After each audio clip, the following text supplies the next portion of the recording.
संवाददाता सम्मेलन को संबोधित करते भारतीय जनता पार्टी के वरिष्ठ नेता गौरव भाटिया ने सोनिया गांधी और राहुल गांधी को दिया बड़ी नसीहत। अनेकों मुद्दे पर उठाए बड़े सवाल, देखिए संवाद प्रेषण। बंधुओं को नमस्कार। आज ये प्रेस वार्ता जो नेशनल हेराल्ड का घोटाला सामने आया है और जिस तरह से अराजकता हम कांग्रेस पार्टी के नेताओं द्वारा जो की जा रही है उसे देख रहे हैं, उस पे ये प्रेस वार्ता है। और इससे पहले कि मैं कुछ मुख्य बिंदुओं पे ये प्रेस वार्ता करूं, कुछ वो सवाल जो जनता पूछ रही है और जिसका उत्तर राहुल गांधी को देना है, इस मंच से उठाऊं। यह हमारी जिम्मेदारी है। बहुत सख्त शब्दों में राहुल गांधी को और कांग्रेस पार्टी को यह बताना आवश्यक है, सावधान करना आवश्यक है, चेतावनी दे रहा हूं कि जिस तरह से अमर्यादित आचरण कांग्रेस पार्टी द्वारा, राहुल गांधी द्वारा और उनके जो वरिष्ठ नेता हैं उनके द्वारा किया जा रहा है, यह कतई उचित नहीं है। पहले आप चोरी करेंगे, देश को लूटेंगे और उसके बाद पूरे देश में अराजकता फैलाने का प्रयास करेंगे। पहले चोरी फिर सीना जोरी। लोकतंत्र में मर्यादा होती है, यह देश संविधान से चलता है। और जिस तरह से देश की एक जांच एजेंसी को डराया जा रहा है, धमकाया जा रहा है, तो गांधी परिवार, सोनिया गांधी और राहुल गांधी ये जान लें कि वो कानून से ऊपर नहीं है। यह भी तथ्य सर्वविदित है कि सोनिया गांधी और राहुल गांधी दोनों बेल पे बाहर हैं, भ्रष्टाचार के आरोप पे बाहर, और उसके बाद भी एक अभियुक्त और आरोपी होने के बावजूद सार्वजनिक जीवन में आप हैं। आपकी जिम्मेदारी बड़ी है। आपको चाहिए कि जो सवाल जनता पूछ रही है, जो हम यहां से उठा रहे हैं, उनका उत्तर दें। लेकिन हमने क्या देखा? हमने ये अनर्गल बयान सुने हैं। ईडी को सोनिया गांधी जी से, राहुल गांधी जी से पूछताछ करने के लिए घर जाना चाहिए। ये कहां देखा गया है? ये बात सही है कि कांग्रेस पार्टी के लिए उनके नेता सोनिया गांधी और राहुल गांधी और गांधी परिवार संविधान से ऊपर हैं, लेकिन कोई आरोपी है तो हमारे देश का कानून यह कहता है कि उससे पूछताछ भी होगी और जो मुख्यालय होगा वही होगी। जो वीवीआईपी कल्चर कांग्रेस की सरकार में चलता था, ये बंद किया है तो श्री नरेंद्र मोदी जी की सरकार ने किया है और आम जनता की यही चाहत है। मैं सबसे पहले कहूंगा कि आप शब्दवीर मत बनिए, आप तथ्यवीर बनिए। तथ्य ऐसे दीजिए जब जनता सुने तो कहे कि हां, बात तो सही कही गई। और मेरा प्रयास इस मंच से केवल इतना है कि सबसे पहले मैं यह दिखाना चाहता हूं, पिछली अदालत में आपको बेल मिली, वो बेल का ऑर्डर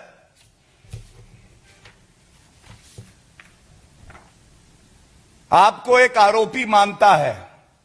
19 दिसंबर 2015 आप दिल्ली उच्च न्यायालय गए और इस प्रार्थना से गए कि जो मामला चल रहा है ये राजनीतिक द्वेष का मामला है, इसे समाप्त किया जाए, रद्द किया जाए। और मैं समय नहीं लूंगा क्योंकि ये आदेश आज सुबह जब मेरे साथी ने प्रेस से वार्ता करी तो ये पढ़ा। दिल्ली हाईकोर्ट ने कहा कि ये मामला रद्द नहीं होगा, लेकिन एक लाइन में सर्वोच्च न्यायालय का आदेश लेके आया हूं, यह जरूर पढ़ूंगा और उसके बाद वो सवाल पूछूंगा जो जनता पूछ रही है।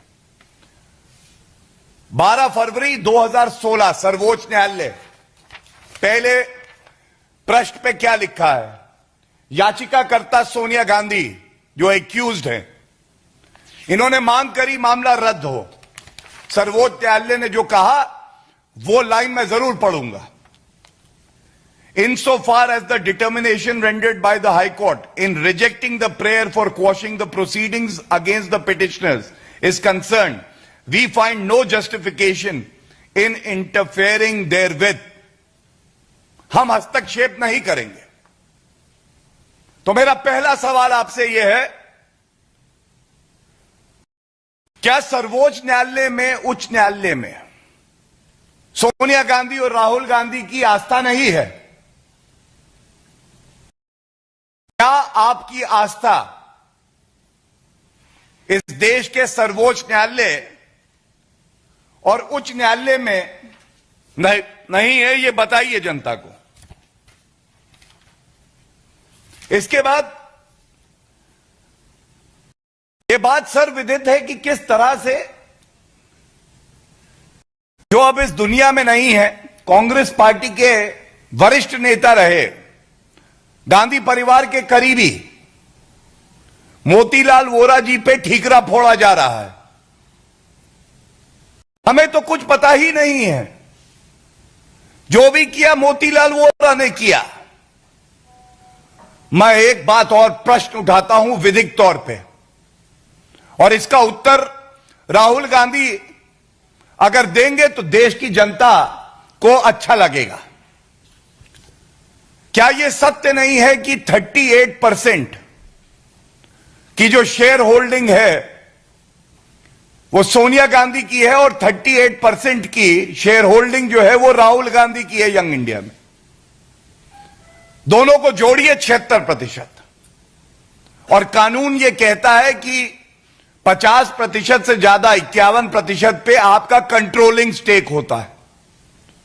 कंपनी द्वारा जो भी फैसला किया जाता है वो मेजॉरिटी शेयर होल्डर द्वारा किया जाता है। मेरा दूसरा सवाल,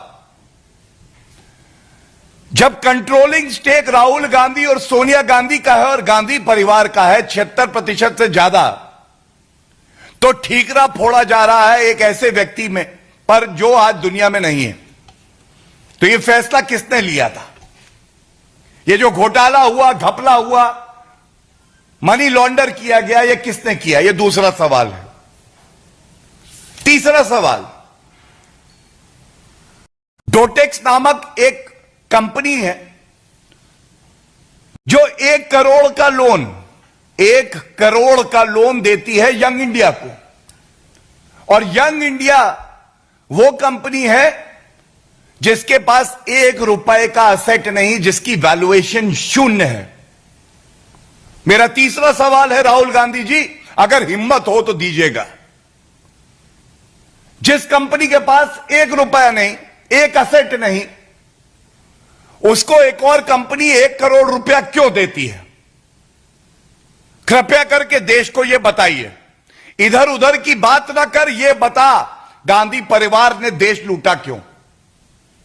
यह तीसरा प्रश्न है। चौथा प्रश्न जो हम चाहते हैं आप उत्तर दें, तल्खी ना दिखाइए, ईडी को धमकी ना दीजिए, केवल चौथे प्रश्न का उत्तर दीजिए। राहुल गांधी की जेब से 1 रुपया नहीं गया।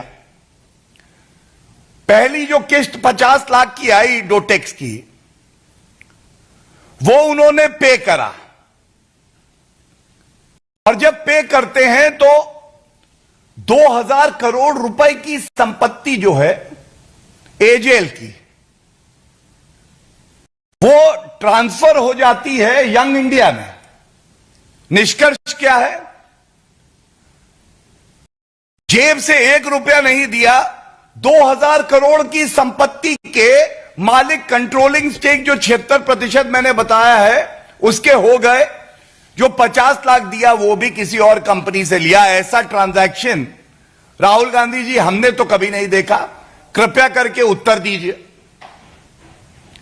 और पांचवा बहुत बड़ा सवाल है, और इसके लिए कोई बहुत ज्यादा आपको विधिक समझ या व्यवहारिक समझ की आवश्यकता नहीं है। ये उच्च न्यायालय के आदेश में भी आया है कि 2000 करोड़ से ज्यादा की संपत्ति एजेएल के पास थी, असेट्स थे। लोन था 90 करोड़ का। यह बात और है कि एक पॉलिटिकल पार्टी अपने वर्कर से चंदा लेके दूसरी कंपनी को लोन देती है, यह कितना उचित है। लेकिन उसमें ना जाते हुए मैं एक जो बड़ा प्रश्न कर रहा हूं, आपके पास जेब में 2000 रुपए हैं, 2000 करोड़ का मामला इसलिए 2000 रुपए, और 90 रुपए आपको किसी को देने हैं।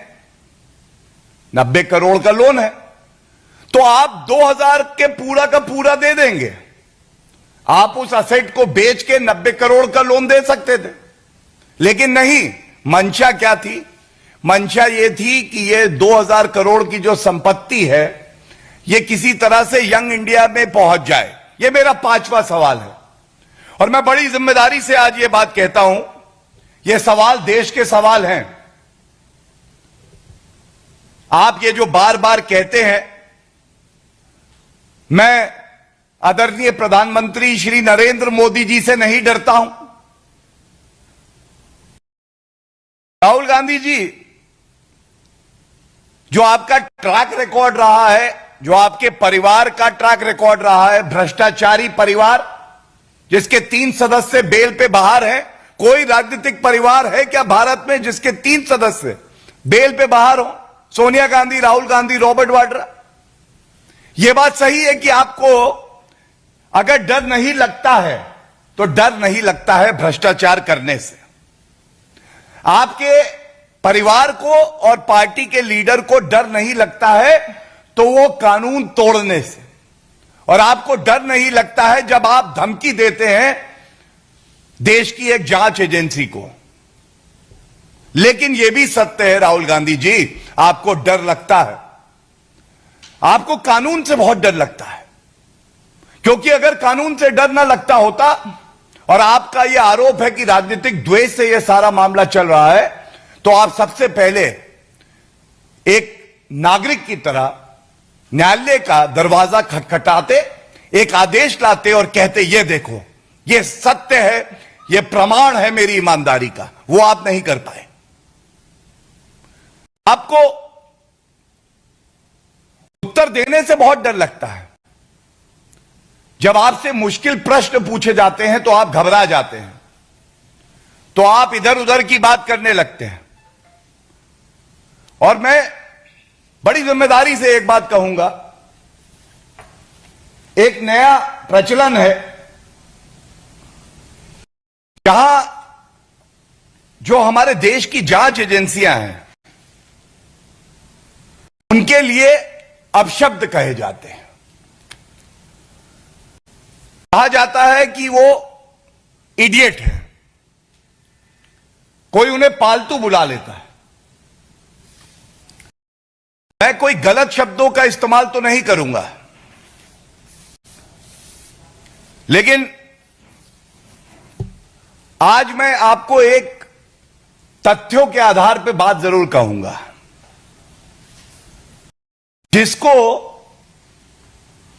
गांधी परिवार के समर्थक और लीडर इडियट बुलाते हैं। उस ईडी ने 1,05,000 करोड़ रुपए की जो अवैध संपत्ति है उसे जब्त किया है। उसने 992 चार्जशीट दायर करी है न्यायालय में, जिससे कि जो देश को लूटते हैं उनको सजा हो सके, और 400 गिरफ्तारी करी है और 25 लोग कन्विक्ट करवाए हैं। लेकिन दुखद यह है, खुली छूट है कांग्रेस में कि आप जांच एजेंसियों के लिए पालतू जैसा शब्द का इस्तेमाल करिए, उन्हें इडियट बुलाइए। और कांग्रेस पार्टी के लिए जो जीनियस है, आप जानते हैं आइंस्टाइन से ज्यादा जिसे समझ कांग्रेस पार्टी वाले कहते हैं है, उसका ट्रैक रिकॉर्ड देखिए। कौन आरोप लगा रहा है? आज राहुल गांधी बेल पर बाहर हैं, यह सत्य है। जनता ने उनको नकारा है। अमेठी का चुनाव वो हार गए, 40 चुनाव वो हरवा चुके हैं। संसद वो जाते नहीं, उनकी अटेंडेंस 40% है। ये है जीनियस। और जो 1,05,000 करोड़ रुपए की अवैध संपत्ति को जब्त करती है, टैक्स पेयर का रुपया सुनिश्चित करती है कि आम जनता के लिए लगाया जाए, उसको इडियट और पालतू बुलाया जाता है। और अभी जब इस प्रेस वार्ता के लिए मैं आ रहा था तो एक आदेश आया ईडी कोर्ट से, जिसमें हमने देखा है कि संजय राउत, जो खुद अभी एक आरोपी हैं, वहां भी ऐसी ही दलील दी जाती है, राजनीतिक द्वेष का मामला है। लेकिन पहले 4 दिन की ईडी रिमांड में उन्हें दिया गया और आज जो फैसला आया है, न्यायालय ने कहा है कि 4 दिन के लिए और इन्हें ईडी की कस्टडी में रखा जाएगा। और जिसे ये कहते हैं कि ईडी इशारों में काम करती है किसी नेता के, यह अपमान है भारत के संविधान का, न्यायपालिका का, नागरिक का, हर उस व्यक्ति का जिसकी आस्था संविधान में है। और न्यायालय ने आज क्या कहा है, यह बात मैं आपके सामने रख दूं। जो स्पेशल जज हैं, उन्होंने कहा है कि remarkable progress has been made in the investigation Sanjay Raut के मामले में।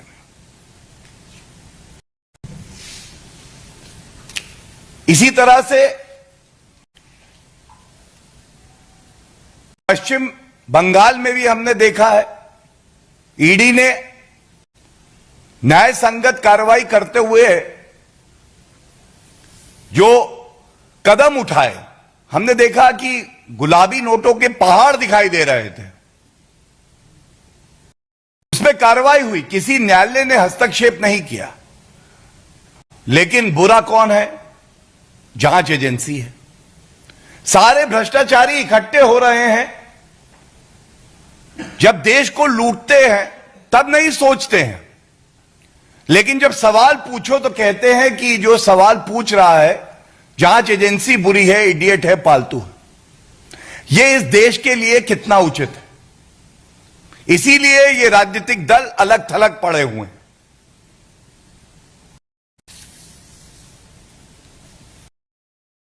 इसके साथ ही मैं इतना कह के अपनी बात को अंत करूंगा। आज जिस तरह का व्यवहार एक आरोपी राहुल गांधी ने दिखाया है, यह लोकतंत्र के लिए अच्छा नहीं है। एक जनप्रतिनिधि की जिम्मेदारी बड़ी होती है। आपको चाहिए जो सवाल हमने यहां से पूछे हैं, उन सवालों का उत्तर दीजिए और हमें निशब्द कर दीजिए, हमें चुप करा दीजिए। देश की जनता भी यही चाहती है। लेकिन आपकी चुप्पी जो है वो साफ जाहिर करती है कि इस घोटाले में बहुत कुछ काला है, जैसे आपकी नीयत काली है। धन्यवाद। कोई सवाल हो तो। जितनी बातें कहें ये सब तो पब्लिक डोमेन में है। आपका एक ही बात करना है, तथ्य भी नहीं बनेगा। तथ्य होता तो अब तक वो बता चुके होते। नहीं, मैं इतना ही कहूंगा कि सबसे ज्यादा विद्वान जो हैं पत्रकार माने जाते हैं, और अगर आपका विवेक भी यही कहता है कि इन तथ्यों में दम है, तो जरूरी हो जाता है कि इन प्रश्नों का उत्तर गांधी परिवार दे। और किसी भी जांच एजेंसी को अपशब्द कहना, डराना, जो व्यवस्था बनी है एक जांच करने की, उसमें व्यवधान उत्पन्न करना, यह कतई उचित नहीं हो सकता। और इस मंच से यही बड़े सवाल, जिस तरह से चोरी और सीनाजोरी की जा रही है, यह निंदनीय है और देश की जनता इनको कुकर्मों के लिए माफ नहीं करने वाली है।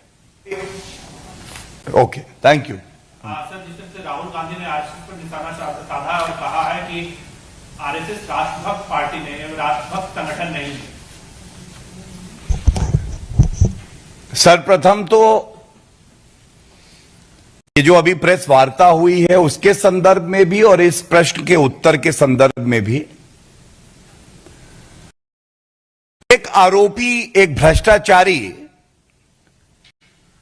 जब कानून के रक्षक को सर्टिफिकेट देने लगे कि तुम बेईमान हो या नहीं, और राहुल गांधी जो कि जब भी भारत एक चुनौती का सामना कर रहा होता है तो अगर विदेशी ताकत भी है तो वो विदेशी ताकत के साथ खड़े दिखाई देते हैं, और वो दूसरी संस्था और संगठन को कहें कि ये देशभक्त नहीं है, तो जिस कागज पे वो ये सर्टिफिकेट देते हैं उस कागज का मूल्य ज्यादा है, उनकी बात का वजन कम है।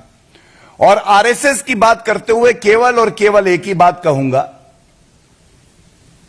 उनके कण कण में राष्ट्रभक्ति है, देश की सेवा का भाव है। और जब हर घर तिरंगा का एक अभियान देश को जोड़ने के लिए चल रहा है, जनता ये बात नहीं समझ पा रही है। एक अवसर है जब पूरे देश को एकजुट होकर बिना बहस के तिरंगे की आन बान शान में कंधे से कंधा मिला के खड़े होना चाहिए। उस वक्त ऐसी ओछी घटिया राजनीति कांग्रेस पार्टी और तमाम विपक्षी दल क्यों कर रहे हैं?